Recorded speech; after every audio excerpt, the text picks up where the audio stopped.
Hello there, and welcome to the StoryArc Podcast, the place where we unravel the secrets of storytelling in order to become better professionals and better human beings. My name is Alex Glod, and I'll be the host for this podcast. Welcome everyone to the live recording of our podcast. We have been away for quite some time, and probably some of you have been wondering what's been going up. Why haven't the episodes been uploaded? What happened during this time? Well, we're here to answer all of those questions and more, and to also announce a few important news regarding the future of this podcast and how we're going to continue the conversation that we've started here. So first and foremost, for the past few weeks, we took a break with the podcast, and that was because we've been busy working on a new online course that will be launched most likely either this week or next week on storytelling for change and crisis management. We were very excited about producing this course, and therefore it kind of took most of our attention. But it also proved to be a great opportunity to look at the current podcast we started and to see what have we learned through what we've tried so far and what would we like to create in the future. And here's the thing that we kind of realized. Well, first and foremost, the podcast wasn't that much of a podcast in a true sense. Rather, it was what we would already communicate in an online course, but in a just different medium, which is valuable, of course, but then we realized the podcast should be about something else. A podcast should be a place where people share their ideas freely and where we simply let things a little bit more loose, a bit of a looser format, and not try to create something too complex and too structured, because that's where we have the online courses, that's where we have other mediums to share those ideas. So we decided to take the StoryArc podcast in a completely different direction, in the sense that we are going now through a period of change. We are reconstructing and deconstructing the world we live in, our own personal lives, and we're trying to see what could the future be about. What is it that we want to create for the future and the times that are coming? And so I thought that the best option we have right now is to put this podcast in the service of helping us navigate these changing times and to see how we can deconstruct things that are no longer helpful and construct better alternatives for the future. And here is where we're going to go into the news regarding the future of the podcast. So what we have decided clearly is that the podcast will be always coming live here on Facebook on Tuesday, somewhere in the afternoon. We don't have a fixed hour yet, but this is kind of the main intention. And we will have weekly episodes, of course, every Tuesday. And the main themes that we will try to approach for at least the rest of this season of the podcast is regarding deconstructing narratives and archetypes.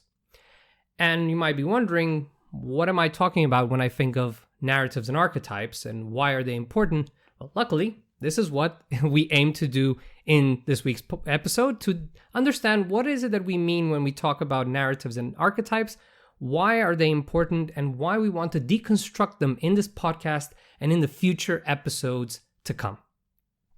So let's start off by explaining a little bit what are, or at least what we refer to when it comes to narratives and archetypes. The thing is, we live in an intricate web of narratives and archetypes. They practically define our reality. They are the matrices that we all live in. Remember, we talked about in the previous episode on what we can learn from the Matrix and Sapiens when it comes to storytelling. These are technically what we mean when we talk about what is the main, let's say, web that constructs our reality. There are a lot of narratives and archetypes that we have constructed throughout our lives, or we've borrowed from other people, and we use them in order to navigate through everyday life and to try to interpret and understand what is it that we are going through. They are very useful tools. The problem is sometimes they can lose their value, or they might not be adapted to the reality anymore, and they might work against us. And so this is what we're going to try to do with the podcast. When I think of archetypes, what I'm talking about is general stereotypes through which we look at certain people in our lives, or through which we look at ourselves. This is a simple way in which we try to explain the dynamics we have with other people, and we try to make sense of everybody's role in society. They can be incredibly useful because we are navigating indeed a complex web of social interactions, right? So sometimes we like to box people in of this person is like this person is like that, and we use that sometimes to a great deal of success. It helps us understand the social environment that we are part of. But at the same time, these archetypes have a little bit of a fine print that I would like for us to keep in mind whenever we explore them in our future episodes. And that is that besides specific traits and characteristics, sometimes you can say, okay, that person is more of a player, that person is more of a serious, down-to-earth type of person. We also sometimes invest responsibilities, obligations, and expectations towards people that fit that particular archetype. And that's when things can get a little bit messed up. Because rather than seeing the person for who they really are, we see them through the lens of that archetype, and we have a hard time accepting that they can be completely different individuals, and we subject them to our own expectations. Sometimes this can work in the sense that we can have really realistic expectations that come with the role that these people have in our lives, while sometimes we invest way too many expectations into these people. And besides that, we also invest a little bit too much time in terms of giving them a value judgment. And this is the one that is the most subtle, but it can also be the most damaging. For example, one of the episodes we're going to talk about in the future has to do with how we relate to the archetype of the millionaire or the successful entrepreneur or the famous person in general.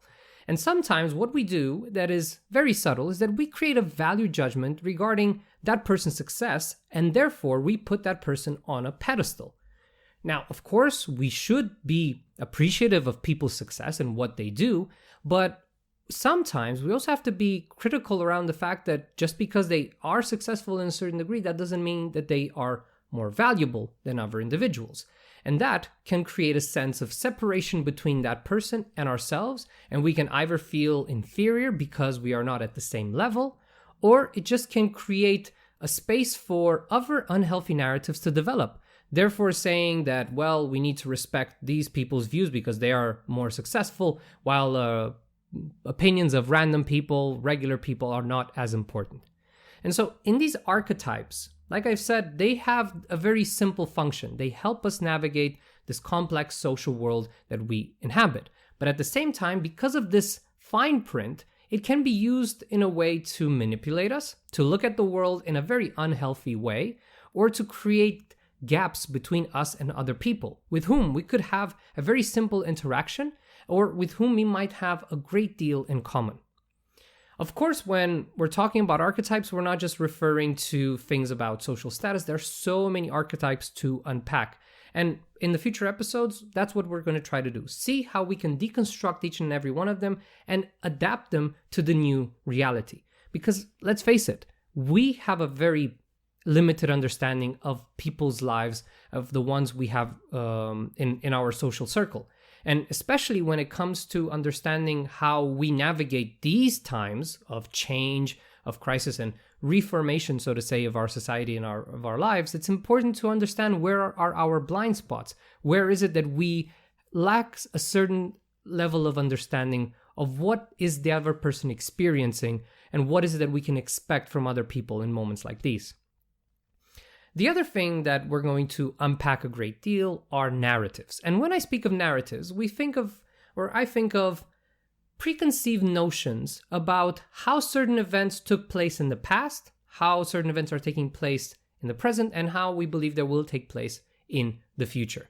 These are general judgments regarding what are the intentions behind the events that happened in the past, or certain actions or decisions that other people took, and how we believe they are happening now as well. So, for example, we are experiencing something. Let's say we are going to a public speaking event, and it's our first time speaking.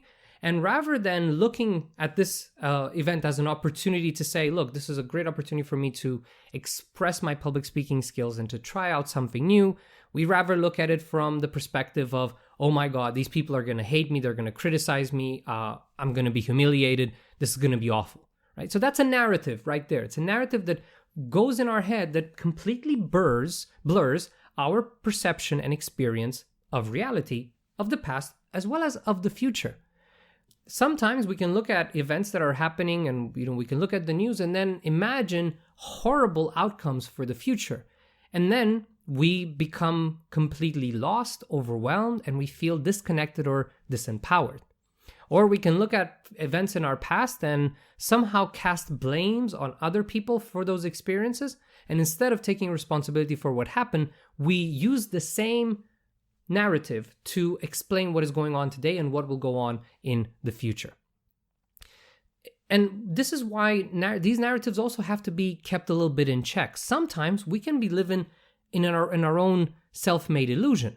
Rather than experiencing an event for what it is, for what is actually happening, we make the mistake of experiencing it as if it's a huge tragedy, as if it's a huge betrayal, or as if it's something that will completely change our place in the social circle we're a part of in a negative way.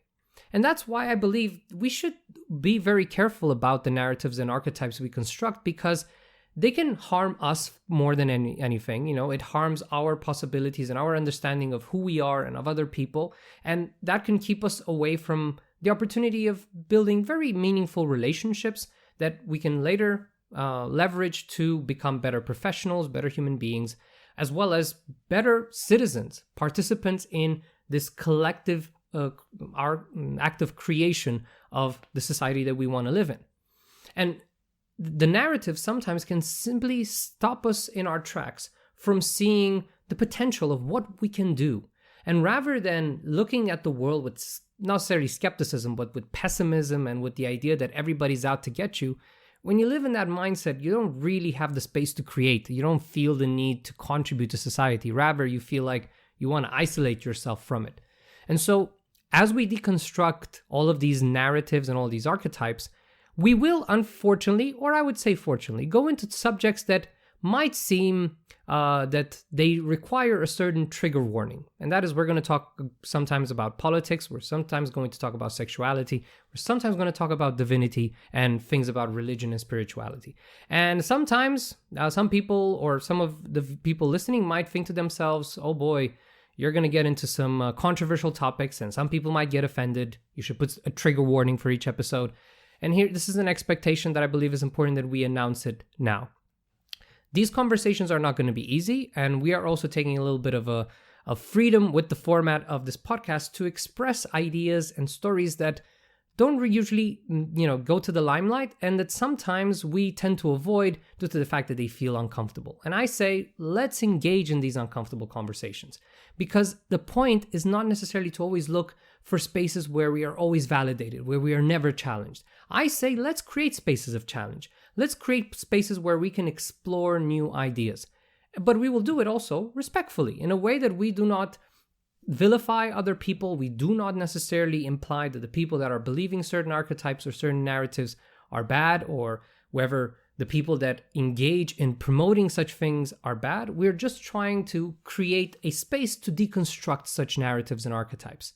And while sometimes we might disagree, my invitation is to do it in a very respectful way. We have the comment section, you have the email address where you can come on and simply communicate whatever thoughts you have on the ideas that we will present here. And to be honest, if it does become a controversy and it's become something that we need to talk about, that's great. In the end, that's why we wanted to make this podcast in the first place. We wanted to challenge people's way of seeing things, of seeing reality, and to do our best to improve. And sometimes that implies putting our own limited ideas out there and seeing what is it that we can also learn from it. So that's the thing. The reason we're sometimes going into subjects that are more complex and in which we might not have the best opinion is also because we want to learn. We want to improve our own understanding of what's going on.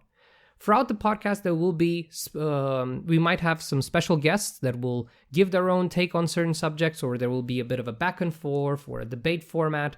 And so my invitation is that whomever you will see on the podcast, whether it's myself or some of my guests, please welcome them with respect, regardless whether you appreciate their ideas or not. We're not going to try to create controversy for the sake of views or for the sake of attention.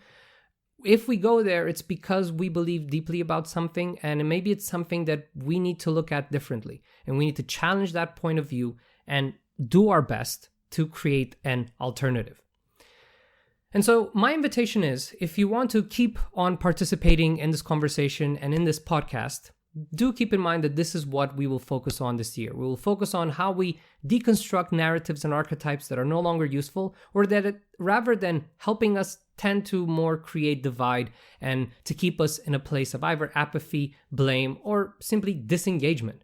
I believe more than anything, we need now narratives and archetypes that empower us, that give us the hope that there is something better on the other side of the corner, that we can create a better future for everybody, and that we as individuals can take the pen that is writing the narrative of our lives.